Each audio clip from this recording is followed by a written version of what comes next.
আমার মা যাতে এই খাবারটা খায় সেই জন্য বানিয়েছিলাম। সবাই আপনারা প্লিজ কামনা করবেন যাতে মার আত্মা শান্তি পায়।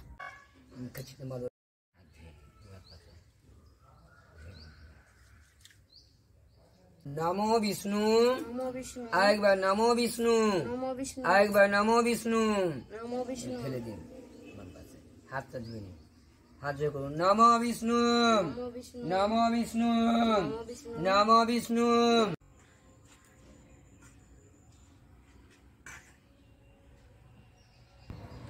মা তো মারা গেছে, এবার জীবনে সবচেয়ে প্রিয় মানুষকে হারালে যা হয় আমারও সেই অবস্থা। কিন্তু কি বলবো, মার জন্য বলে আজকে খাদ্য শান্তি করলাম, আর মার জন্য কিছু নিজের হাতে রান্না করে, অবশ্যই নীরবতা থেকেই, এই জন্য আমি কোনো কথা বলিনি, নীরব থেকে রান্না করে মাকে শেষবারের মতন খেতে দিতে হয়। এটা যেটা আমাদের নিয়ম সেটাই বলছি। ব্রাহ্মণ বলেছেন এরকমভাবে মার যেটা পছন্দ করতো সেই সব রান্না করে দিতে হবে। মা যেটা ভালোবাসতো, তো আমার মা শীষ পালং টালং খেতে খুব ভালোবাসতো, তার জন্য এই যে প্রথমে আপনারা তো দেখলেন কী করছি। আর ভয়েসটা অবশ্যই আমি পরে দিচ্ছি, কেন কথা বলিনি রান্নার সময়। এই জন্য আজকে একটা বড় কাতলা এনেছিলাম, 3 কিলো মতন ছিল কাতলা মাছটা। আমি গোটা আনিনি, কেটেই এনেছি। এই যে প্রথমে ফোড়ন দিয়ে দিলাম, শুকনো লঙ্কা, 5 ফোড়ন আর পেঁয়াজ দিলাম। আজকে আমরা পেঁয়াজ সবই খেতে পারি, 4 দিন অবশ্যই নিরামিষ খাওয়া হয়েছিল। এবার তার মধ্যে একটু আদাও দিয়ে দিলাম, দিয়ে তেজপাতা দিয়ে একটু নেড়ে চেড়ে লঙ্কার গুঁড়ো দিয়ে ওই শীষ পালংটাকে তুলে দিলাম। তারপরে ভেজে রাখা সবজিগুলো দেব।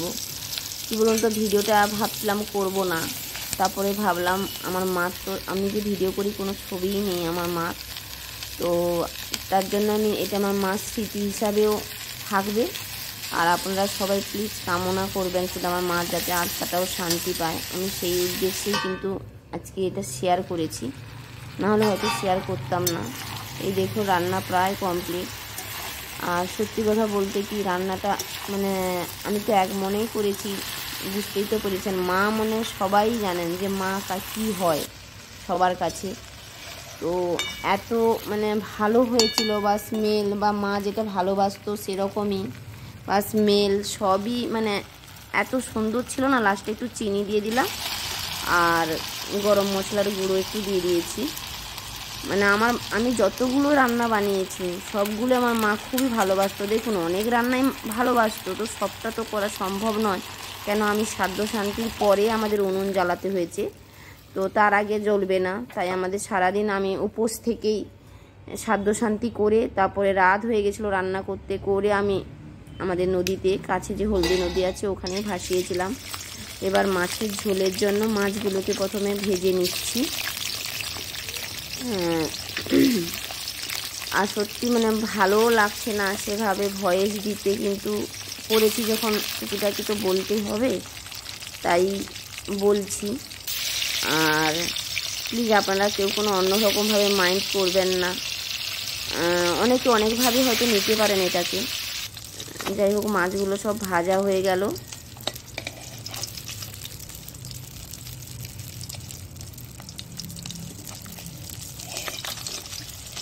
মাছগুলো ভাজা হয়ে গেলে এবার একে একে মশলাগুলো দেওয়া হবে।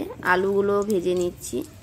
কি করেছি সে সময় আমি নিজেও জানি না, পরে তো ভয়েস দেওয়া হচ্ছে। তো আলুগুলোকে সব ভেজে নেওয়া হচ্ছে, ভেজে তুলে নেব।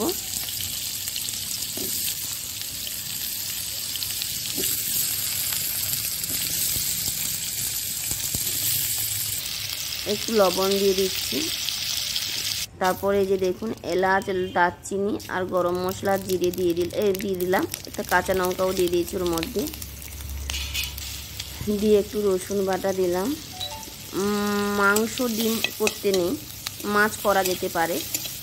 আর আমরা তো 4 দিনে, তার আগেরও পেঁয়াজ বাটা একটু দিয়ে দিলাম, দিয়ে একটু মিশিয়ে ভালো করে কষিয়ে নেব। আমাদের 3 দিনের নখ কাটতে হয় আমরা মেয়েরা। এবার আদা বাটা দিয়ে দিলাম। আমরা 3 দিনের নখ কেটে নিয়েছিলাম, আমার দিদিও আছে, ও নখ কেটেছে 3 দিনে। এবার একটু টমেটো দিয়ে দিলাম। 3 দিনের নখ কেটে 4 দিনে আর্ধ সাধ্য করতে হয়। হলুদের গুঁড়ো, লঙ্কার গুঁড়ো একটু দিয়ে দিচ্ছি। এবার লবণ একটু দিয়ে দিলাম। আদ্য সাধ্যটা করার সময় তারপরেই কিন্তু এই খাবারটা বানাতে হয়। বানিয়ে একদম নীরবে, কোনো কথা বলা যাবে না, বানিয়ে তারপরে গঙ্গায় ভাসাতে পারা যায়। তো আমিও সেরকমভাবে কখনো তো করিনি, ফার্স্ট টাইম এরকম করছি। রান্না বলুন আর এরকম কাজকর্ম বলুন, আমি কোনো দিনই করিনি, মানে এটা আমার জীবনে প্রথম। এবার জানি না, আমি মাকেও বলেছি যে আমার যদি কিছু ভুল থাকে তুমি ক্ষমা করে দিও, কেন মার ঋণ তো কখনোই শোধ করা যায় না। ঝোল হয়ে গেছে, একটু গরম মশলার গুঁড়ো দিয়ে নামিয়ে নিচ্ছি মনে হচ্ছে, যেটা আমি কী করেছি সেই সময় আমি জানি না। ধনে পাতাও দিয়ে দিলাম। এবার আমি তো ফার্স্ট টাইম, মানে পুরোহিত মশাই যা বলেছেন আমি সেটাই করার চেষ্টা করেছি, এর বাইরে কিছু করিনি। এবার মা মানে কি, আমি যেসব রান্না করছি মাছের ঝোল, বা মা যেমন কি যে পটল মাছ দেখবেন আপনারা রান্না করেছি, পটল মাছের টক খেতে খুব ভালোবাসতো তেঁতুল দিয়ে। এটা হচ্ছে আমাদের না দেশি আলু বলে, লাল টুকরি আলু। এগুলো ভাজা মাছ ছাড়িয়ে এরকম করে ভাজা করে আমাদের খাওয়াতো ছোটোবেলায়, এবং খেতেও খুব ভালো লাগতো। খুব ভালো করে ভেজে নিয়ে দেখুন এই যে মাঝে একটু তেল দিয়ে দিয়েছি। এবার একটু 5 ফোড়ন দেবো। তেলটা গরম হয়ে এলে এবার 5 ফোড়ন দিয়ে দিলাম। এবার একটু পেঁয়াজের বাটা দিয়ে একটু লঙ্কার গুঁড়োর মধ্যে দিয়ে দিতে হবে, দিয়ে মিশিয়ে, মানে এরকমভাবে সেমভাবে আমার মা বানাতো। আমিও চেষ্টা করছি সেমভাবে আজকে মানে রান্নাগুলো করার, মানে মার তো সেই হাতের আর ওইগুলো কোনো পাবো না কোনো দিন, কিন্তু আমিও চেষ্টা করছি মা যেভাবে বানাতো, তখন ছোটো ছিলাম দেখেছি, কখনো রান্না করিনি, বিয়ের পরে রান্না করছি। তো আমিও সেভাবে চেষ্টা করেছি মাকে বানিয়ে দেওয়ার জন্য। জানি না মা কতটা কি খাবে, কি ব্যাপার, নিয়ম তাই করছি। যে আলু ভাজা হয়ে গেছে, এবারে বেগুনটাকে ভেজে নেব। এই যে বেগুনগুলো সব, আর বেশিরভাগ আজকে যে পালং টালংগুলো দেখলেন ওগুলো সবই আমাদের বাগানেরই। বাগান তো আপনাদেরকে আগেও দেখেছি। এই যে বেগুনটাও আমাদের বাগানে। একটু বেগুনটাকে উল্টে পাল্টে ভেজে নেব ভালো করে। ভেজে তারপরে ওটাকে ঢাকনা দিয়ে একটু ভাজতে হবে, অল্প অল্প করে দেখিয়েছি। অতটা দেখালে তো অনেক বড় ভিডিও হয়ে যাবে, আর সেই সময় আমার যাও তুলেছে ছবিটা, আর যার জন্য ও যেমন পেরেছে তুলেছে, ওটাই অনেক। এবার দেখুন একটু লঙ্কার গুঁড়ো দিয়ে বেগুনটাকে নামিয়ে নিচ্ছি। বেগুন ভাজা হয়ে গেল। এবারে ওই যে মাছে বললাম না পটল মাছের টক খেতে মা খুব ভালোবাসতো, এই জন্য একটু পটল মাছের টকও করলাম। এই যে একটু টক করে নিয়েছি।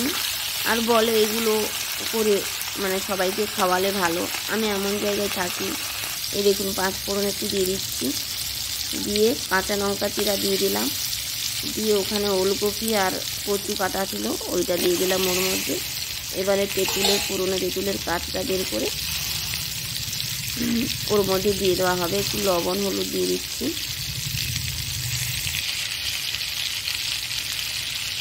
এবার দেখুন তেঁতুলের কাঠ দিয়ে দিলাম। এবার কি বলুন তো, হ্যাঁ আরও একটা কথা আমি হয়তো মিস করে গেছি, পালং শাকটা রান্নার সময় লাস্টে কিন্তু চিনি দেওয়া হয়েছিল। ওটা মনে হয় আমি সম্ভবত বলিনি, ভুলে গেছি হয়তো বলতে। ওটা একটু চিনি দেওয়া হয়েছিল, কেন টক দেখে মনে পড়ছে টকের লাস্টে একটু চিনি দিয়েই নামাতে হয়, এই জন্য সেটাও বলে দিলাম। টক কমপ্লিট। কি বলুন তো, আমি যেখানে থাকি ওরকমভাবে অনেকে হয়তো ভাববে এইসব খাবার খাবে না, তাই আমি পুরোহিতকে একটা কিছু দিয়ে দিয়েছিলাম যাতে উনি কিছু কিনে খান, এরকমভাবেই ধরিয়ে দিয়েছিলাম। আর এগুলো আমাদের বাড়িতে বয়স্ক বলতে আমার বাবা শ্বশুরমশাই আগে খাবেন, তারপরে সবাই খেতে পাবে।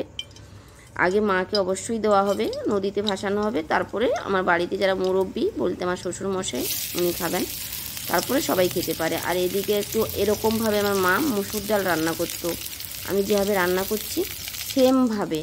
আর এত টেস্ট হতো বন্ধুরা, আপনাদেরকে মানে না বললে মানে কী বলবো, সেটা যেন জাদু ছিল মার হাতে। সেরকমভাবে তো প্রপার টেস্ট আনতে পারবো না, কিন্তু যতটা পারছি সেরকমভাবে করার চেষ্টা করেছি। এই যে দেখুন মুসুর ডালটা ওরকমভাবে মা এক ছুঁকে ডাল রান্না করতো, আর কোনো ছুঁক দিত না। এই যে মুসুর ডালটা দিয়ে ঢাকনা দিয়ে দেব, একটু হলুদ দিয়ে, তারপরে লবণ দিয়ে নামিয়েছি। ওটা আপনাদেরকে আর শেয়ার করিনি। এদিকে যে সমস্ত রান্না করেছিলাম সবগুলো বেড়ে নিচ্ছি, বেড়েই যে বাড়া হয়ে গেছে। দিয়ে নদীর দিকে আমি চলে যাচ্ছি ভাসাতে। হ্যাঁ, ওর মধ্যে অবশ্যই আমি মিষ্টি দই আর মিষ্টি নিয়ে নিয়েছিলাম মায়ের জন্য। ওটা আমরা দোকান থেকে নিয়ে ওই থালার মধ্যে রেখে দিয়েছিলাম। এটা আমাদের যে হলদি নদী, ওই ঘাট, ওই ঘাটের ওই পারে লাইট দেখা যাচ্ছে। এবার ওখানে গিয়ে ঢাকনা খুললাম, আর ওই দিন এমন কপাল খারাপ, একদম ভাটা বন্ধুরা, যার জন্য আমাকে অনেক নিচে নেমে যেতে হয়েছে। আমি ঘাটে খাবার ভাসাতে পারিনি, অনেক নিচে নেমে গিয়েছিলাম। দিয়ে আমার যা হেল্প করেছিল ও সব ধরিয়ে দিচ্ছে। অবশ্যই বর ক্যামেরাটা ধরেছিল। এই যে দেখুন একদম ভাটা, মানে ঘাটের কাছে ভাসাতে পারিনি, অনেকটা নিচে নামতে হয়েছিল। ওই যে নেমে মাকে শেষবারের মতন খাবার দেওয়া, যেটা বলেছে সবাই ওরকমভাবেই করেছি নীরবে থেকে। জল গ্লাস, তারপরে সকালে যে সাধ্য শান্তি হয়েছিল, ওর যে মাকে যে টিফিন টাইপের দেওয়া হয়েছিল ওইগুলোও ছিল, সবই একসঙ্গে ভাসাতে এসেছি। আর এই থালায় যেটা রান্না করেছিলাম ভাত সবজি, আপনাদেরকে দেখানোর চেষ্টা করছি যে কি কি দিচ্ছি। অন্ধকার তো বন্ধুরা, সেভাবে হয়তো দেখতে পাচ্ছেন না। দিয়ে ওই নদীর কাছেই দেখুন প্যাকেটের মধ্যে সকালের খাবারটা ছিল, ওটা একটা থালায় প্লেটে করে দিয়ে ভাসিয়ে দিলাম। আর ভাতটা যে আমি মানে করেছিলাম দুপুর থেকে, যেটা শুরু করেছিলাম, সন্ধ্যা হয়ে গেছিলো, তো সন্ধ্যাবেলায় ভাসাতে হয় খাবারটা। ওই যে দেখুন এইভাবে ভাসিয়ে দিলাম। আর বললাম, মা তুমি শেষবারের মতন খেতে দিচ্ছি, তুমি খেয়ে নাও, ভুল থাকলে ক্ষমা করো। মার ঋণ কখনো ভোলার নয়, আর কখনো শোধ হয় না মাদের ঋণ। তবু আমি মাকে এই বলে মনে মনে বলে খাবারটা ভাসিয়ে দিলাম। দিয়ে মাকে একটু জলের গ্লাসটাও দিয়ে দিলাম।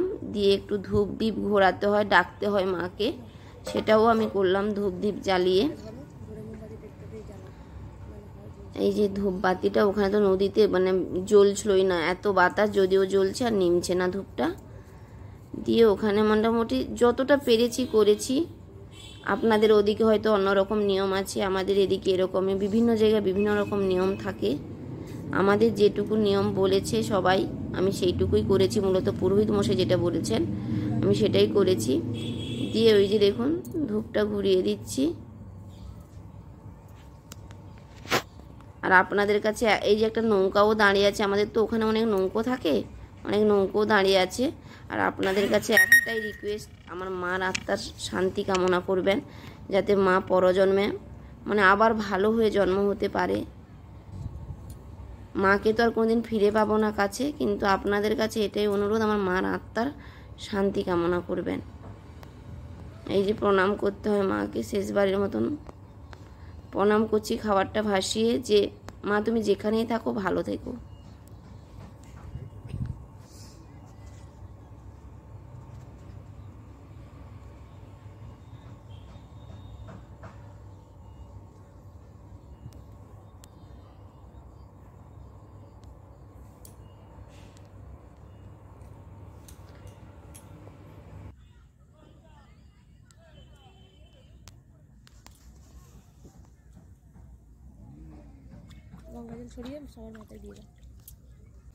সবাই আপনারা প্লিজ কামনা করবেন যাতে মার আত্মা শান্তি পায়, এই বলে আজকে শেষ করছি।